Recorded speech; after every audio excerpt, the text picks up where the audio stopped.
lumamig pa. Kaya natin yan! With Pride Washing Machine Detergent, may triple stain-away formula. Tanggal ang makapit, madikit, at malupit na dumit mancha. Kaya easy-easy ang labada. Mula noon hanggang ngayon. All you need is pride. All you need is pride. ACS.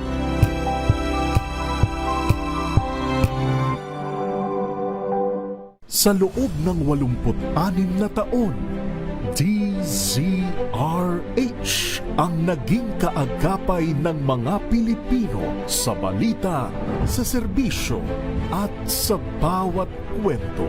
86 na taon ng tiwala at sa mga RH.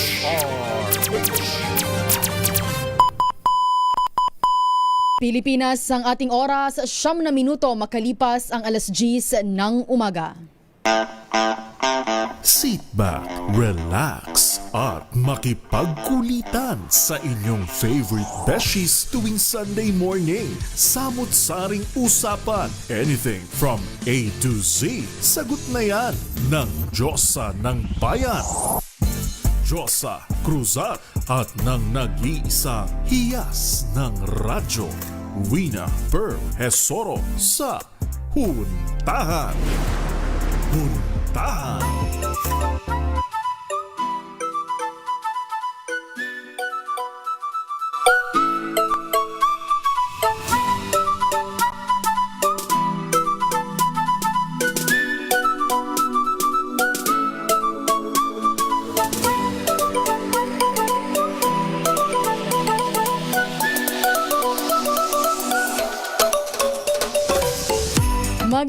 Magandang umaga Luzon, Visayas at Mindanao.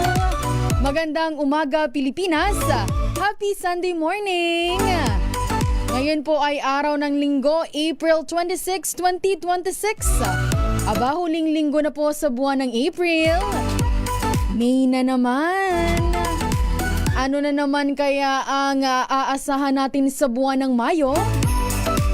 Pero ngayong umaga po, samahan niyo po kami hanggang alas 11 ng umaga dito po sa DZRH Huntahan.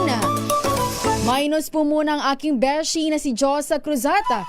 Samahan niyo po kami hanggang alas 11. Ako po si Wina Pearl Hesoro. At sa ngalan po ni Beshi Diyosa Cruzata, ako po si Don Carlos.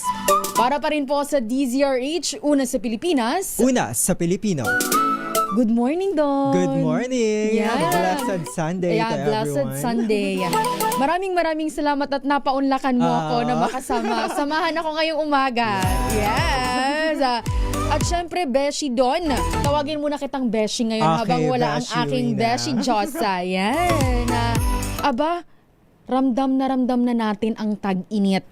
Naramdam mo ba? Naglalakad lang ako, napakainit, pinagpapawisan. Yes. Naalala ko nga ang kwento mo noong nakaraang linggo na pumasok ka ng mas maaga kaunti eh. Ayun Kasi nga. nga dahil sa sobrang init, isa diba? yun sa mga tip ng health expert na planuhin daw ng mas maaga. Ayan. Kasi sobrang tirik po ng araw pag alas 12. Kaya plinano mo pala ang pasok mo noong Friday, Kaya early diba? OT na lang. Aba, ramdam na po natin ang matinding init ngayon. Ngayon pong mga nakaraang araw. Kaya naman marami pong nakakaranas ng iba't ibang sakit na karaniwang pong lumalabas kapag mainit ang panahon. Tulad po yan ng dehydration. Yan po yung mga binabanggit ng ating mga expert na kailangan nating uminom ng maraming tubig para iwas dehydration, di ba, Beshi Don? Tsaka bukod dyan, sumasabay pa yung hindi magandang air quality po dito sa Metro Manila, di ba? Yun, oo Kaya nga. dapat todo ingat po tayo ngayon. Yun. At syempre po, heat exhaustion, sore eyes at iba pang mga karamdaman. Kaya syempre po, importante na alam natin kung paano ito maiiwasan at ano ang dapat gawin kapag po may maramdaman na tayong ganitong sintomas. Para mas malinawan tayo tungkol dito, maya-maya, Beshi Don, meron tayong makakausap. Andun na siya sa ating Zoom. Nasa Zoom na siya. Sige, Beshi Don, pakilala natin ang ating makakahuntahan ngayong umaga. Dahil po importante, binabanggit natin kanina na importante ngang malaman natin kung paano natin ito maiiwasan. Makakasama po natin ngayong umaga, walang iba kundi si Dr. Mark Austin Gawaran, ang Emergency Medicine Specialist ng Makati Medical Center. Magandang umaga po, Dr. Magandang umaga Mark. po, Dr. Mark. Magandang umaga sa inyo at magandang umaga din sa lahat na nakikinig at nanonood sa atin. Maraming salamat ulit sa pag-imbita sa atin para mapag-usapan yung mga sakit na dahil sa tag-init. Ayun, Dr. Mark, maraming salamat din po sa pagpapaunlak po sa aming imbitasyon ngayong umaga. Kahit na nga'y Sunday ngayon, di ba kung sasabihin nila, ang Sunday ay rest day, higa-higa rest day. lang, di ba? Pero andito ngayon si Sir Mark, makakahuntahan nating umaga. Unang-unang tanong ko na po, Sir Mark, ano po ba itong karaniwang sakit po natin tuwing tag-init? Maraming sakit usually ang associated sa tag-init, no? Kapag tag-init, tumataas ang kaso na tinatawag natin ng mga heat-related illness, no? Tulad ng heat exhaustion. Ito yung, kung mapapansin natin, usually ito yung sobrang pagod, hilo, pagsusuka, o minsan nagkakaroon ng malamig o malagkit na pawis dahil sa pag-init, no? So, pwede din magkaroon ng heat stroke, no? Ito yung pinakadelikado. Tumataas ang body temperature natin, more than 40 degrees Celsius, nawawala na ang pagpapawis, at minsan para tayong confused o nawawala ng malay. Siyempre, tulad ng nabanggit nyo kanina, dehydration, no? Dehydration mula sa pwede sa pagsusuka, pwede sa pagkatae, no? Pwede magkaroon ng mga tuyong bibig, ihi na medyo dark, no? O panghihina. Meron din mga sunburn, no? Very common din yan, mga pupunta sa beach or umaalis, nagkakaroon din ng mga sunburn. At tungili, nakakakita rin kami ng mataas na kaso ng pagtatae ngayon, pagsusuka, pagtatae o acute gastroenteritis, no? Kasi mas madali nang mapanis ang pagkain during this time, no? Pag naiiwan natin sa lamesa at kinakain natin after reheating, minsan hindi lahat ng mikrobyo ay napapatay, kaya nagkakaroon ng pagsusuka at pagtatae.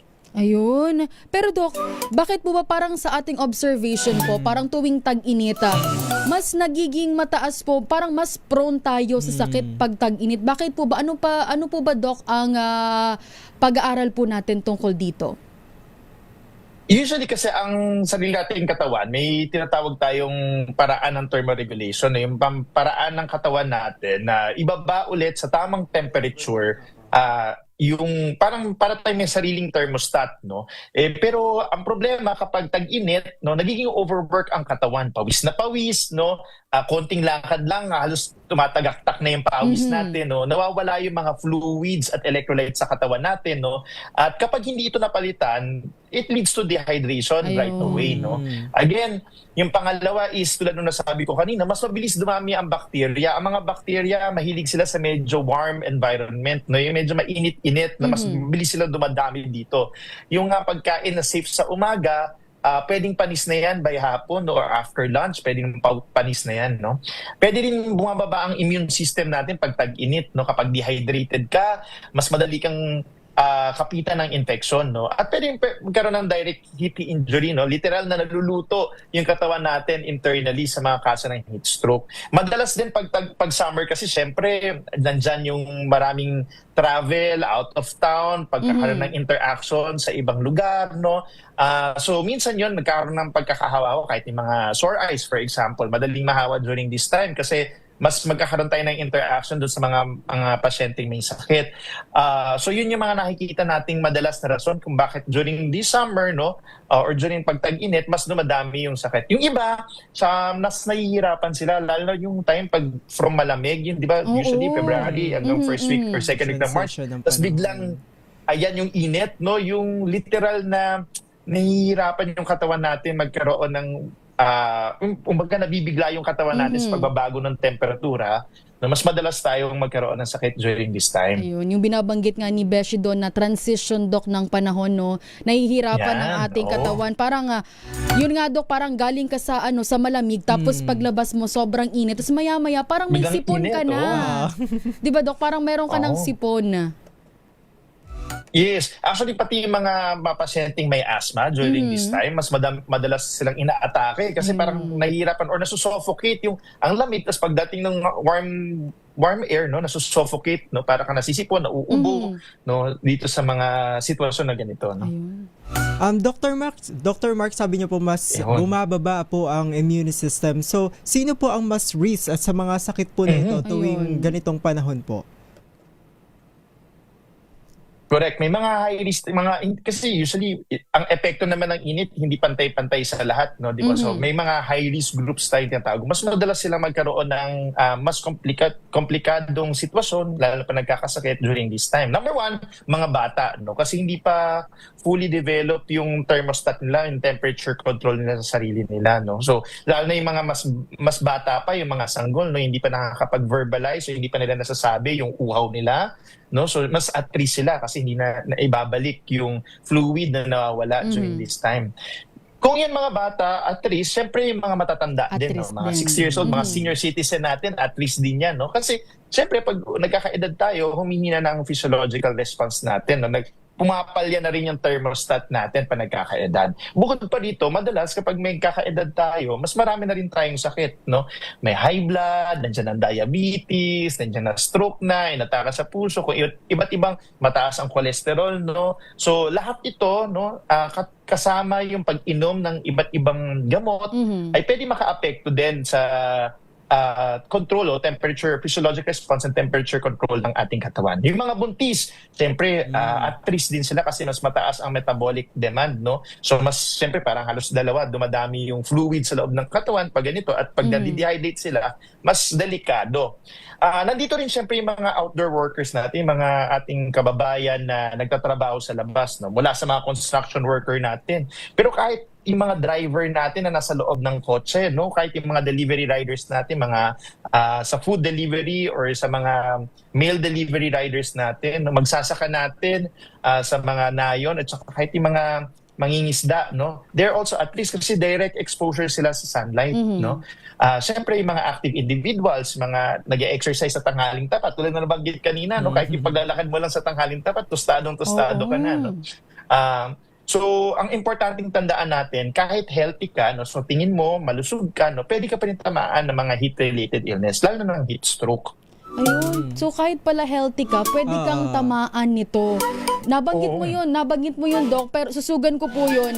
Para po siguro makaiwas tayo, ano po ba ang pwede nating gawin na sabihin nga natin na healthy naman ako, kumakain naman ako ng gulay, prutas, umiinom pa ako ng Correct. vitamins. Bukod po dun, Doc, ano pa ba ang pwede nating gawin? So, syempre dapat mga simple lang na paraan para mapanatiling presko tayo, no. Number one, hindi kailangan maging mahal, no. Mga simple lang sa bahay natin. Number one, syempre ang pagpili ng tamang damit, no. Ayun. Syempre tayo pag ganitong panahon, wag na tayong magdamit ng mga makakapal o yung nakapatong-patong, no. Light breathable clothes, no, mga cotton, mga sando kung kaya, no. Or kung hindi naman, kung nasa isa tayong formal na sitwasyon, no, yung mas maninipis sana na tela ang gagamitin natin. Ang pagligo, yan, Ayun. sa araw-araw. Kung kaya, 2 times to 3 times a day. Yung pagligo natin, no, kasi isa sa paraan para medyo lumamig yung katawan natin, mabigyan ng tulong yung katawan natin to do thermoregulation, no. Number 3, ventilation, no. Kahit hindi aircon, kasi syempre hindi naman sa atin lahat may aircon, no, pero yung access natin sa electric fan or kahit ano, pamaypay, no, yan very importante. Hindi dapat po tayo masyado sa tapat ng araw. Huwag natin din tayo lumabas sa tanghaling tapat, no. Ang sabi nila mula 10 a.m. hanggang 4 p.m. or 3 p.m. Iiwasan ho natin ang direct sunlight. Kung hindi naman talaga kaya, no, kailangan din ho natin magpahinga. No, siyempre yung iba nating manggagawa, hindi po nila maiwasan na hindi maarawan, no. Importante ho yung pahinga kung every hour, kahit po 10 minutes na nasa shade o nasa lilim bago ulit tayo magtrabaho. Mag-iwas din po tayo sa mga siksikan, sa mga masisikip na lugar, no, kasi nahihirapan po din yung medyo mainit din ho ito. At syempre kumain din ho ng mga pagkain na hydrating, no, tulad ng mga pakwan, pipino. At huli ho ay syempre, ang pinaka-importante ay dapat ho laging tayo meron tubig, no? Kung hindi ho tubig, yung mga oral dehydrating solutions ho natin na may asin bukod ho sa tubig ay very important ho yan para hindi man po pa tayo nauuhaw, no, may chance na ho tayong uminom. Ayun. Dok, kasusugan ko ulit yung sinabi mo, binanggit mo kanina, kailangan nating maligo. Kung pwede ay 2 o Yes. 3 beses sa isang araw. Parang kain lang, Oo. 'di ba? Kailangan natin kumain ng 3 beses sa isang araw. Eto, Dok, kasi 'di ba, mahilig banggitin ng mga nakakatanda na kapag ikay galing sa pagod, galing sa init, iwasan mo daw na maligo agad. Kasi nga daw pwedeng mag-cause ng sakit. Kung ano-ano binabanggit, Dok, ng ating mga Correct. kababayan or ating mga matatanda. Ito po ba, Dok, ay totoo? Kailangan ba talagang, halimbawa, ako po, galing po akong work, pagdating ko sa bahay, maliligo kagad ako. Pwede po ba yun or hindi? Actually, yung konsepto ng pasma ay Ayan, opo, Dok, pasma. Yan, di ba yung tawag nila? Mhm. Pasma. Minsan, yung ibang matanda, ang tawag nila rayuma. Rayumahin ka kapag naligo ka kaagad. No? Pero mas madalas ay pasma. No? Yan very common ho natin. Nagkataon na nanggaling ho ko sa isang institusyon na meron din ho kaming background on kumbaga indigenous and yan traditional medicine, no. Syempre ho kung babasahin lang natin bilang doktor, nang babasahin lang natin ho yung mga western medicine mula sa ibang bansa, no. Wala ho sila ng konsepto ng pasma. Ang pasma ay very po yan, specific sa Filipino culture, no. Hindi ko po mahirap na ho natin syempleng kumbaga hindi ko po i-negate yung sinasabi ho ng mga nakakatanda sa atin. Pero ang caution ko po kasi ho doon is, sige ho, no, kung kunwari ay parang pakiramdam talaga na mapapasma after ho ng isang trabaho at maliligo agad, pwede naman ho tayo magpahinga ng at least 5 minutes, 5 no? Kahit minutes. 5 minuto lang naman. Oo. Para lang ho mahimasmasan ng katawan bago ho tayo maligo. Pero kailangan pa rin ho natin maligo, no? Kasi isa po itong pamamaraan para medyo lumamig ho yung katawan. Pang tulong lang sa katawan natin, no? Kasi kung hindi ho, mas nag-i-increase yung temperature, no? Kahit wala ho tayo sa direct sunlight, no, kung nag-i-increase na ho ang temperatura sa loob ng katawan natin, no, pwede pa po ito magdire-diretso. Kumbaga kung iisipin natin kung nagluto ho tayo sa oven, tapos inalis ho natin sa oven yung niluto natin, pwede pa din pa ho itong uminit, no, lalong maluto, no, parang ganoon din ho yung konsepto, no. So mas maganda kung mahimasmasan through pagliligo, no. Pero sabi may mga studies so talaga na nagsasabi ng meron talagang pasma, no, pero siyempre mahirap po din naman labanan yung mga nakakatanda sa atin. Baka pag-awayan pa mo din sa bahay-bahay. No, so iwasan na lang po din natin. Tanong ko lang, pwede na. Ayun. Dr. Mark, paano naman yung mga nagbabasketball? Bawal daw maligo Ayun, Dok, after ng laro. Totoo o kaya po ba mga yun? galing sa gym. Oo. Oo, pero mas bawal ho yung medyo may amoy, no? Ayun, mas mahirap yung may amoy. Oo, mas bawal nga yun. yung ganun din ho yung konsepto, no, kasi hindi nyo inisip nila na papasma daw after video. Sa totoo lang ho, kasi kung iisipin, bakit yung buong mundo ay wala naman silang pasma, no? Sa Pilipinas lang, parang specific lang ho yung konsepto ng pasma sa Pilipinas, no?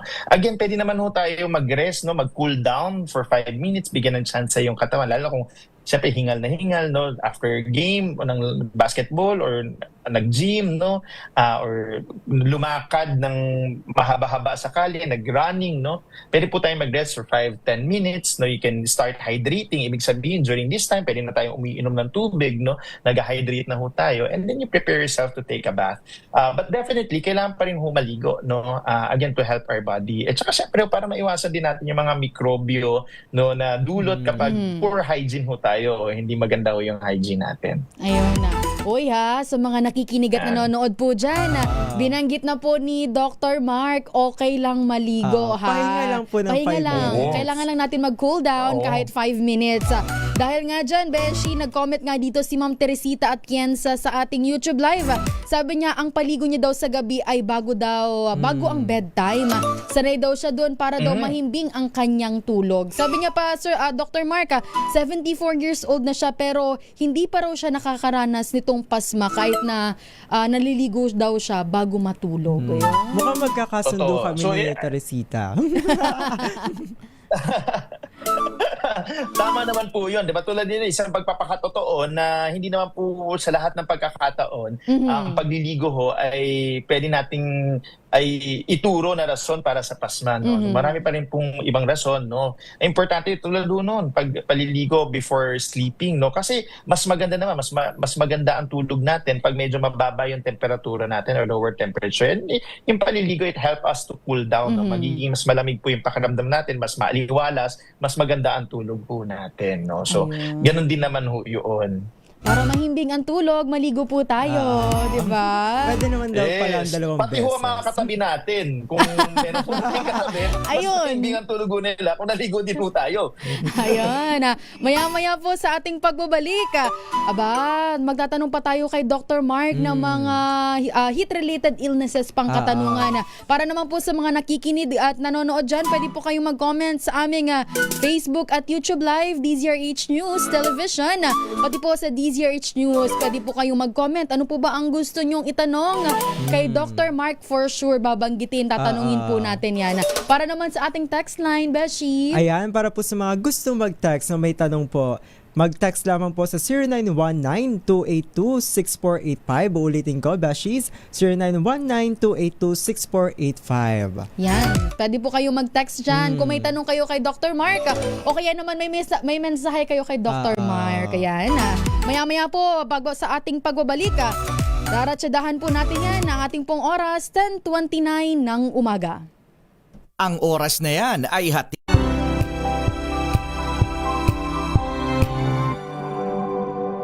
May nagbago. May arte. May budget. Akala nyo lang yon. So solid. White rose papaya, wow, white rose. White rose papaya, wow, white rose. White rose papaya. May glow up with white rose papaya. White Rose Papaya. May puti power times 2 kasi may papaya at niacinamide. May shea butter and tea tree oil pa. Kutis sulit ang glow May up. glow up with white rose papaya. White Rose Papaya. Kutis sulit ang glow up. ACS.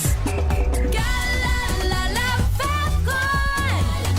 Galalala Falcon. Ang bango ng sampayan. Tara na magsayawan. Calefabcon, amoy nakaka-joyful. Halina't gumising sa isang masaganang Pinas, kung saan may bayanihan, kasama ang mga nagtataguyod sa ating agrikultura.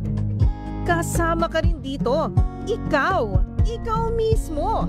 Dahil sa masaganang Pinas, lahat tayo may benepisyo. Tuwing Sabado, alas 10:30 ng umaga. Samahan niyo kami at ang Department of Agriculture sa isang oras na talakayan ng higit na mahahalagang usaping pang-agrikultura.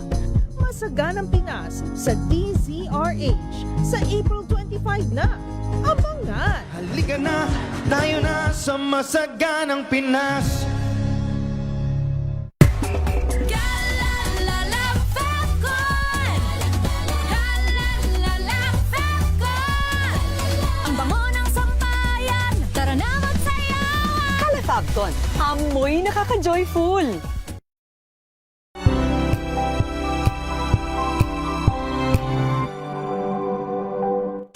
Maulan man, no worries na amoy kulog ang damit. Charm Fabcon. Bangong kumakabloom. Tanggal amoy kulog sa bango ng charm. Kaya gamit ko, Charm Fabcon with Bloom Fresh Technology. Kills 99.9% of kulob-causing bacteria. May aroma burst pa of thousands of flowers and berries. Ang sampay sa loob, no amoy kulob. Bangong kumakabloom sa charm. Charm Fabcon. ACS.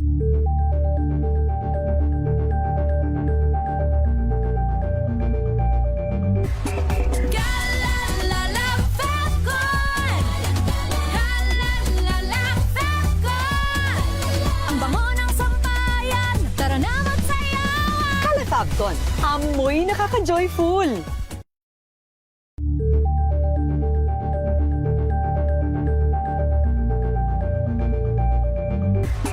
Galalala Falcon.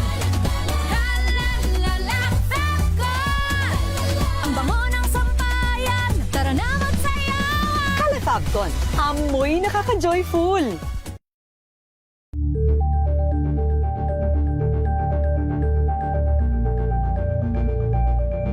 Wow, Wow, ang saya.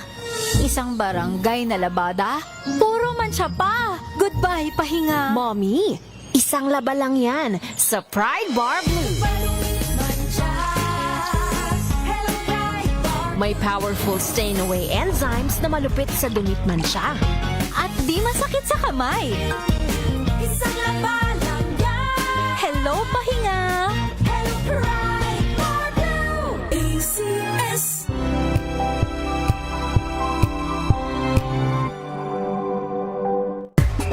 Galalala Falcon. Galalala Falcon. Ang bango ng sampayan. Tara na magsayawan. Calafabcon, amoy nakaka-joyful.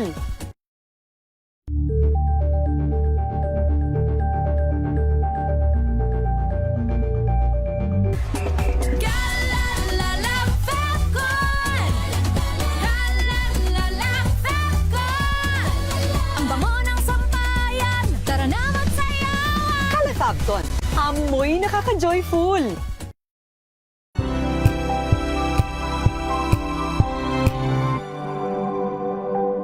Sa loob ng 86 na taon, DZRH ang naging kaagapay ng mga Pilipino sa balita, sa serbisyo at sa bawat kwento.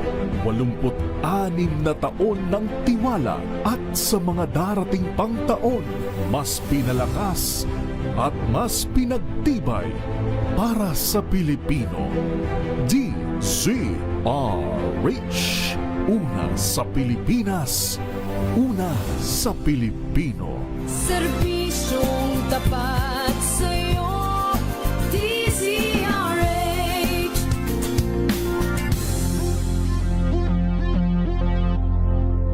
Curious ka ba sa maraming bagay? Kami na ang bahala dyan.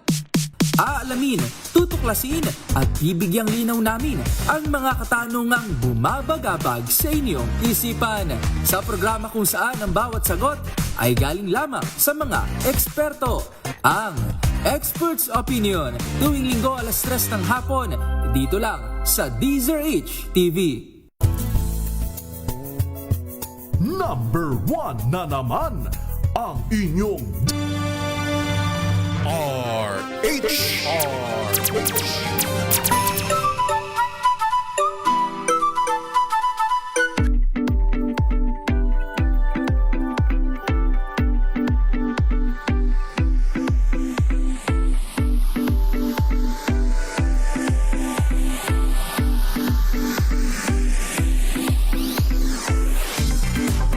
Sana 36 na po ng umaga, pinag-uusapan pa rin po natin ang mga sakit po na dulot ng sobrang init ng panahon. Ito pong tinatawag nating heat-related illnesses. Para po alamin kung ano ang mga ito at kung paano natin maiiwasan, nakakahuntahan pa rin po natin si Dr. Mark Austin Gawaran, ang Emergency Medicine Specialist ng Makati Medical Center. Magandang umaga po ulit, Dr. Mark. Magandang umaga ulit sa inyo at sa mga nakikinig pa rin sa atin at sa mga bagong nakikinig at nanonood. Magandang umaga sa inyong lahat. Dr. Mark, binanggit nyo na po kanina itong mga sakit natin, di ba? Pero hindi po namin natanong, Yes, Dr. yes. Mark, kung ano po ba talaga ang pinakamataas dito, di ba? Yung pinakasikat, kumbaga, sa mga sakit natin. Oo. So usually no, yung talagang tinutumpok pag ganitong sitwasyon, lalo na pag may init, no, yung mga heat-related illness, madalas nagsisimula yan sa heat exhaustion, no? Bago humahantong sa heat stress, at yung pinakahuli ay heat stroke, no, kung naririnig ho natin, no? So yung unang-una, di ba, usually, tuloy pinag-uusapan ho natin, no, yung mga heat-related illness, kasi usually meron po tayong parang aircon sa loob ng katawan, no? Ang katawan natin parang meron tayong sistema na paraan para lumamig ito, no? Pero pag umiinit tayo, no, or nag-increase yung temperature natin, nagtatapawis tayo para lumamig, at pero kapag sobrang init na ng paligid, masyadong mataas na yung humidity o yung parang malagkit na sa katawan at kulang sa tubig, hindi na kaya palamigin ng katawan natin yung sarili niya, kaya nagkakaroon ito ng mga heat-related illness. Ayun. Pero Dr. Mark, pagka nafe-feel na natin yung mga ganitong sintomas, ano po ba yung mga parang first aid, paunang lunas po natin para dito? Kung okay lang, kung mabibigyan tayo ng pagkakataon, ma'am, no? So, siguro mas maganda para sa nakikinig sa atin. Ano ba 'tong mga heat-related illness? Hindi siguro pamilyar lahat, no? Kasi baka nararamdaman na nila, hindi pala nila Hindi sila alam na yun ang aware. pala yung sakit na nararamdaman. Yes. No, so usually ang early warning sign natin, yung tinatawag nating heat stress, no, ito yung pinaka early stage. Madalas ito yung hindi napapansin natin. Ito yung sintomas nito, usually yung pagod agad kahit konting galaw lang, no, uhaw na uhaw, pawisin, medyo nahihilo na tayo, lightheaded, no, at nai-irritable, no, parang naiinis tayo kasi mainit, no. Usually, ito yung paraan ng katawan natin para sabihin na, uy, magpahinga muna tayo. No, so usually doon nagsisimula 'yon. After noon, kapag na-expose pa rin tayo sa init, wala pa rin tayong ventilation, no. At that time kasi dapat tumigil na tayo muna sa ginagawa natin, lumipat tayo sa mas malamig na lugar, no? At umiinom tayo ng tubig o mga oral rehydration salt. Ano yung usually ginagamit natin sa diarrhea, pwede natin inumin to during this time, no? And eventually, dapat nagpapahinga tayo para makarelax yung katawan natin, magkaroon ng chance ulit na ibaba yung temperature, no? Ito yung best time para maagapan yung sakit. Pero kapag ito hindi naagapan, ang susunod ito yung tinatawag nating heat exhaustion, no? Ito yung mas matindi na yung pagod, mas hilo na tayo, parang feeling natin mahihimatay na tayo, malamig at malagkit na yung balat na nararamdaman natin, sobrang pagpapawis. Minsan may kaakibat to na parang nasusuka, naduduwal, no? And yung iba, nagkakaroon din ng parang muscle cramps o yung parang nangingimay na yung laman, no? Ito, hindi na sapat ang simpleng pahinga lang, no? Aside from pagtapos ng activity, ilipat sa malamig na area kung merong aircon o ventilation o may hangin, no? Ihiga at itaas ang paa. After nun, painumin ng tubig at electrolytes, no? Kung may tuwalya tayong basa, no, ipupunas natin lalo sa kilikili, sa batok, sa singit, no?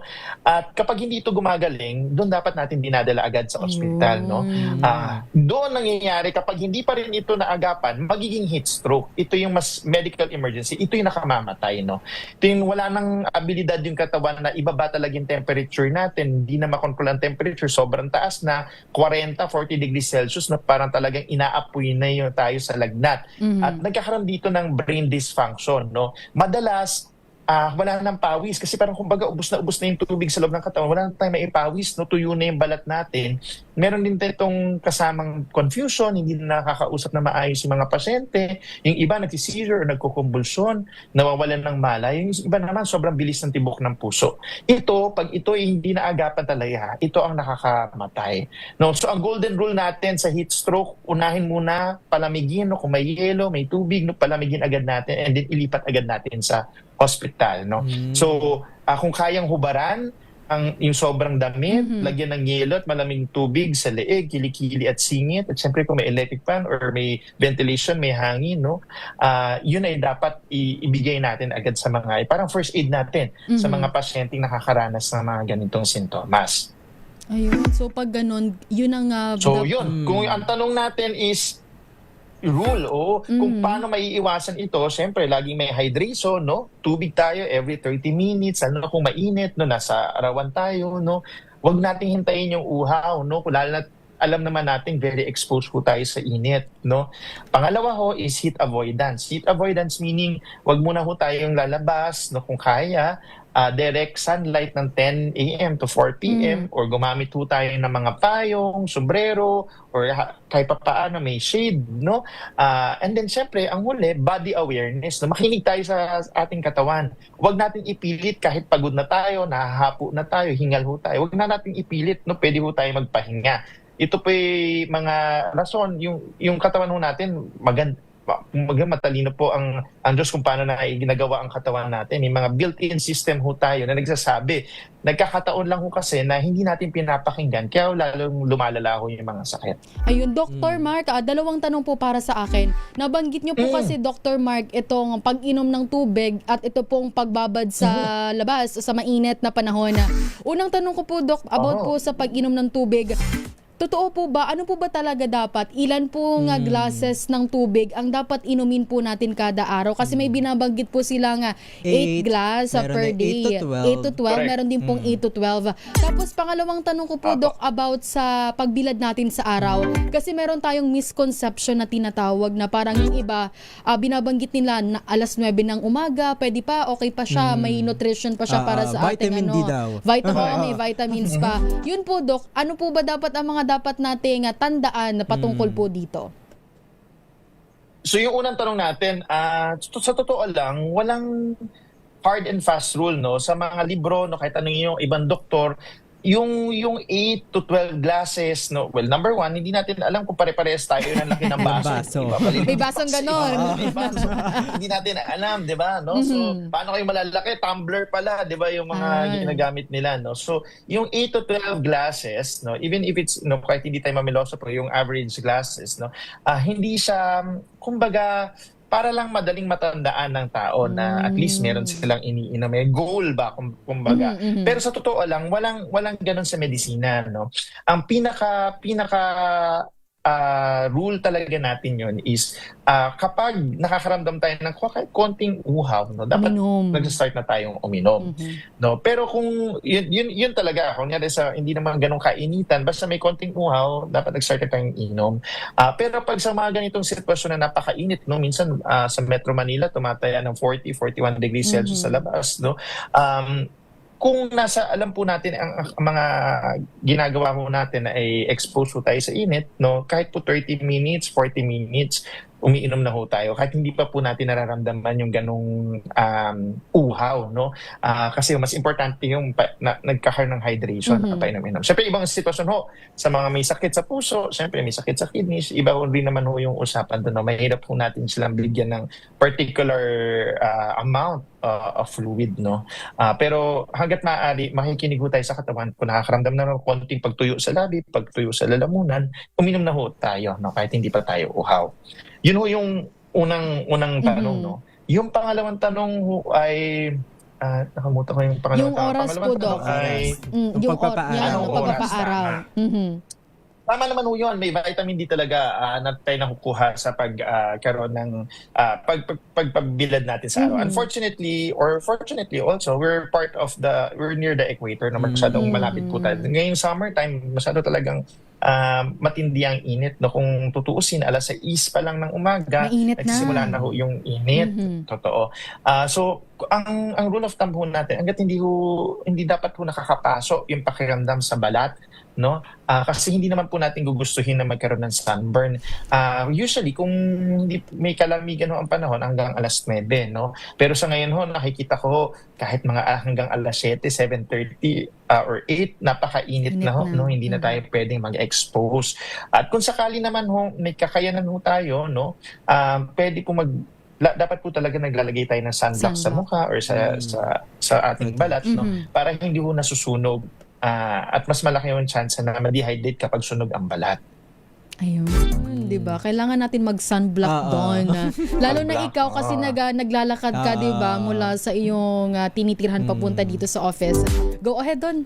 Dr. Mark, sabi nyo, body awareness. Paano naman po yung mga, sabi nyo, yung mga sanggol na hindi makaimik? Ano po ba mga dapat gawin ng ating mga mommies para po sa kanilang mga babies? Yun, number one, very good yun. Kasi siyempre yung mga bata gusto ng mga mothers na paarawan, di ba? Gusto pinapaarawan natin yung mga bata. So yun din ho yung rule of thumb natin. Huwag na ho natin paarawan ng siguro hanggang 7 a.m. lang ho. Lalo na ho ngayon, 7:30. So pag nakakaramdam na tayo, medyo nakakapaso na ho yung pakiramdam, no? Huwag na natin paarawan. Pangalawa ho, make sure ho, lalo na sa bahay lang naman ho tayo, na very light clothes lang ho ang suot ng mga bata, no? Ang mga sanggol, no? Kung hanggat maaari ho, kung hindi naman ho maraming lamok o hindi kaya naman ho natin bantayan, at hindi naman po sa tapat na araw, wala na pong damit, lalo na sa tanghali, no? Pwede naman meron na lang lampin, no? And then, syempre, of course, isa po sa mga nakikita naming senyales ng dehydration sa bata, yung pag-iyak nila ho. Kung napapansin natin, parang halos kumukonti ho ang luha, na pag umiiyak ho ang bata, kasi ang bata naman talagang umiiyak naman ho yan, no? And then yung balat ho nila, yung hindi ho maganda yung pagbalik, no? Pag pinisil natin, hindi agad bumabalik, no? Oo, yun pa yung mga sinyalis ho ng dehydration, no? So, kailangan ho natin painumin. Maganda din ho na pinapainom din ho sila ng tubig pagkatapos ho ng nagbe-breastfeed or nag-milk ho sila, no? Para meron pa rin hong hydration yung mga bata. Ayun. Dr. Mark, nabibiti na ako sa usapan natin with Dr. Mark. Parang madami pa akong gustong itanong sa kanya. Pero, mag-aalas 11 na po ng umaga. Panghuling tanong ko na po ito, Dr. Mark. Ano po ba inyong pangunahing paalala or payo po para sa ating mga kababayan? Lalo na po ngayong patuloy po ang matinding init sa ating panahon. May gusto po ba kayong sabihin para sa kanila? At syempre, Dr. Mark, baka po meron kayong gustong batiin. So sa ating mga kababayan, sa ating mga nakikinig na nanonood, ang pinaka-importante nating tandaan ho, ang heat stress ay babala, ang heat exhaustion ay warning, pero ang heat stroke ho ay totoong emergency, no? Kung may isang bagay po kayong tatandaan sa usapin natin ngayon, huwag hintaying lumala bago kumilos, no? Prevention is better than cure, no? Uminom ng tubig, magpahinga at makinig sa inyong katawan dahil sa init ho ng panahon, ang kalaban natin ay hindi nakikita pero yung nararamdaman, no? So, again, gusto ko pong batiin sa lahat po kayo, kung meron, ito po na isa po sa number 1 na gusto ko, pag meron po kayong alinlangan sa nararamdaman, sa sitwasyon nyo, kapamilya, ng kamag-anak po natin, magdemiretso na lang ho tayo at magpatingin sa mga doktor, no? Ang Makati Medical Center Department of Emergency Medicine, no, or Emergency Department ay open ho 24/7. Wala ho kaming pinipiling araw, init, lamig o tag-ulan, no. Bukas ho kami 24/7 ho para sa lahat ng sitwasyon. Isa rin po dito yung mga heat-related illness. So ano pong mga sakit natin, no. So binabati ko ho ang mga kasamahan ko sa Department of Emergency Medicine ng Makati Medical Center ho, no. Ang ating mga nurses, doktor, mga residente, kahit po yung mga allied health professionals po natin, at pati sa buong hospital ho, no, ng Makati Medical Center. Again, maraming salamat po sa pag-imbita at least kahit papaano nakapagbigay po ako ng kahit kaunting impormasyon tungkol sa mga heat-related illness. At sana po lahat po tayo hindi magkasakit. Kung sakasakali ho, magkita ho, out na lang ho tayo outside the ER. Kesa ho, makita ho kayo na pasyente ko sa ER. No? Ayun, maraming salamat po, Dr. Mark Austin Gawaran, isang emergency medicine specialist ng Makati Medical Center. Yan ang napakahalaga ng paalala ni Dr. Mark Beshi, di ba? Ang daming tips ni Doc. Sabi nga niya, hindi nakikita pero nararamdaman ang kalaban. Oo. Dahil nga sa sobrang init, binabanggit ni Dr. Mark kanina na kailangan nating manatiling hydrated, di ba? At syempre tayo po maligo. At pakiramdaman po natin ang ating sarili. Yan, 'di ba? Wag natin baliwalain kung meron na ba tayong nararamdaman, lalo na kapag ito'y heat-related illnesses na nga. Sa atin naman pong pagbabalik, bararatsadahan po natin ang mga nagko-comment sa ating Facebook at YouTube Live. Ating pong oras, 10:51 ng umaga. DZRH number 1.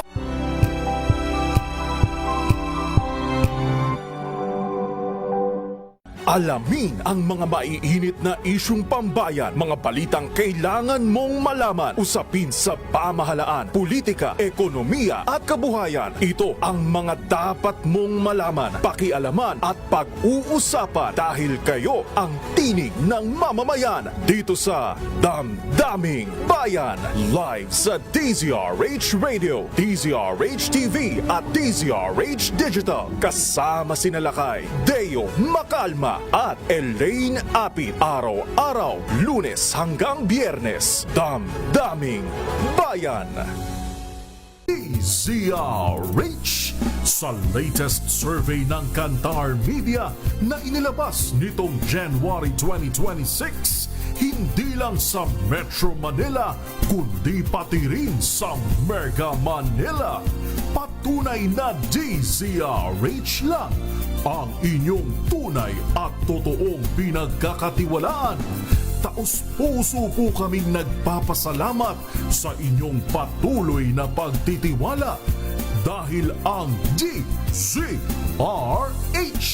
una sa Pilipinas, una sa Pilipino. Saan ka man sa mundo, tayo Pilipino. Maagang balitaan, maagang usapan sa mga issue at balita. Kasama si Kuya Angelo Palmones sa Magandang Umaga Pilipinas. Mula Lunes hanggang Biyernes.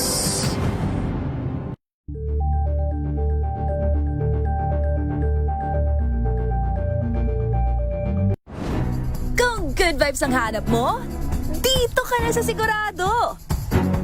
Mula sa mga istoryang nagbibigay ng inspirasyon hanggang sa mga kwentong may dalang solusyon. Mga balitang pampagaan ang pakiramdam at papaganda ng araw. Hindi lang basta good news, kundi the better news. Mula Lunes hanggang Biyernes, 1:00 ng tanghali sa DZRH TV.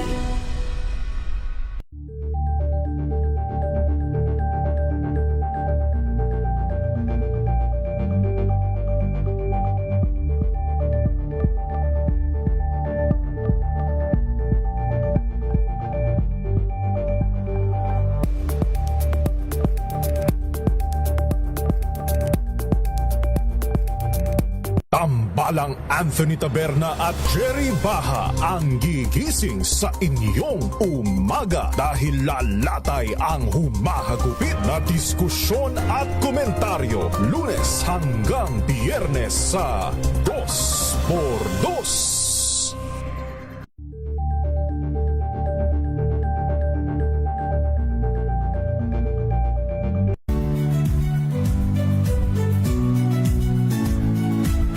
Magandang araw mga kaibigan. Ito po ang inyong balerina ng bayan, si Lisa Makuha Elizalde na nag-aanyaya sa inyong samahan kami at ang aming mga espesyal na panauhin para sa kalahating oras ng masayang kwentuhan sa aming programang Art to Art, kung saan ang usapang sining at kultura ay para sa lahat. Huwag kaliligtaan, tuwing linggo, 3:30 ng hapon, dito lamang sa DZRH Radio, DZRH TV, at via online streaming.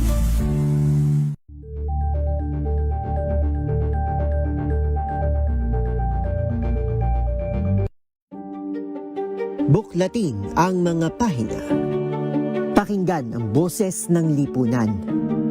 Tunghayan ang mga issue mula sa ibang katayuan. Nakakalungkot kasi deserve ba namin ng ganito?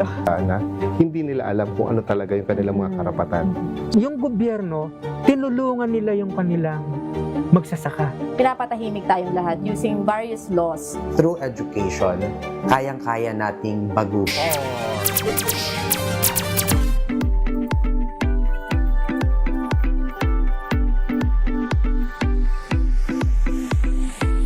Limang minuto na lang po bago mag 11:00 ng umaga. Babanggitin muna natin, batiin muna natin ang mga nagko-comment sa ating Facebook at YouTube Live. Beshi Don!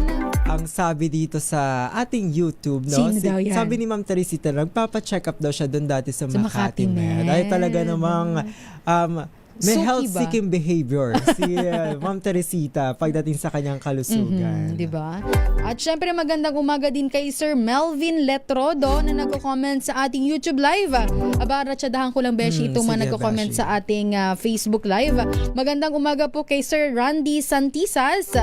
At syempre magandang umaga, happy Sunday daw galing kay Laren from Sorsogon sa aking pamangkin. Hi Laren, good morning! At syempre may pinapabati dito si Sir Aaron Hervilla.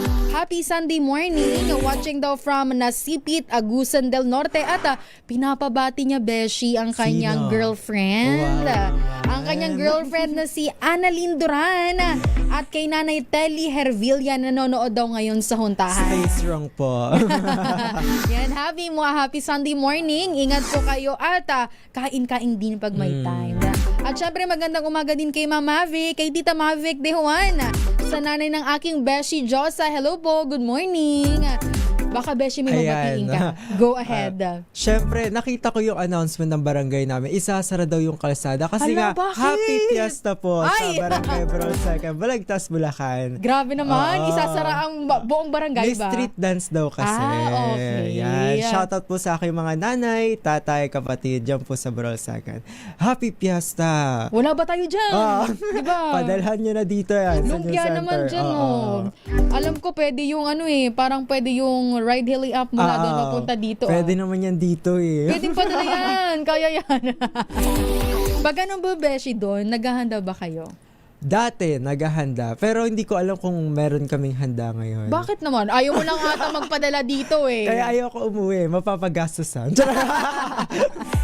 At syempre, yun na ba doon? Okay ka na doon? Ay, bago lang pala tayo magtapos, partner. Batiin natin ang mga kasamahan sa DZRH na nagwagi po sa Gandingan Awards.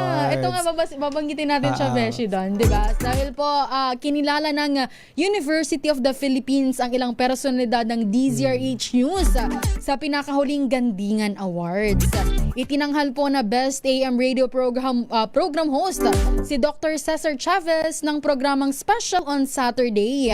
Habang Best News Anchor naman si Angelo Palmones ng programang Magandang Umaga Pilipinas. Sa kanya pong talumpati, sinabi po ni Chavez na dapat ipagpatuloy ng Gandingan ang paghamon sa media upang manatili itong maging makabuluhan at kasangkapan sa kaunlaran.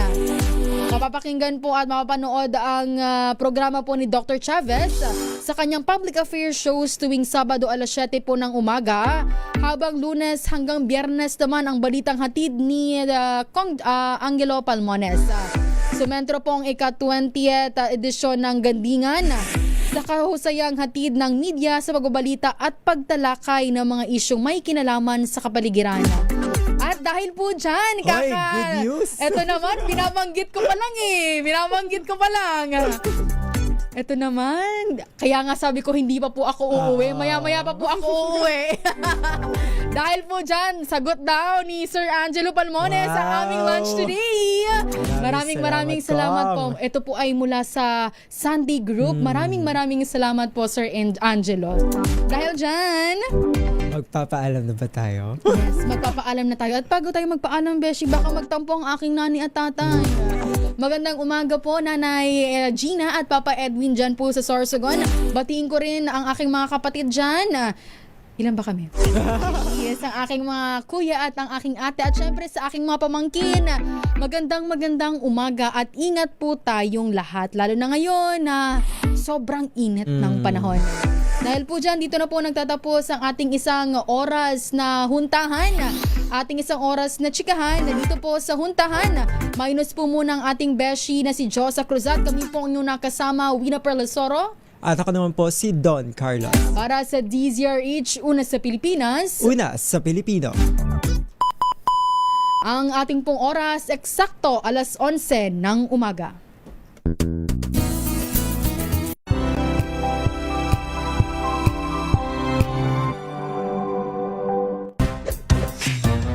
Galing-galing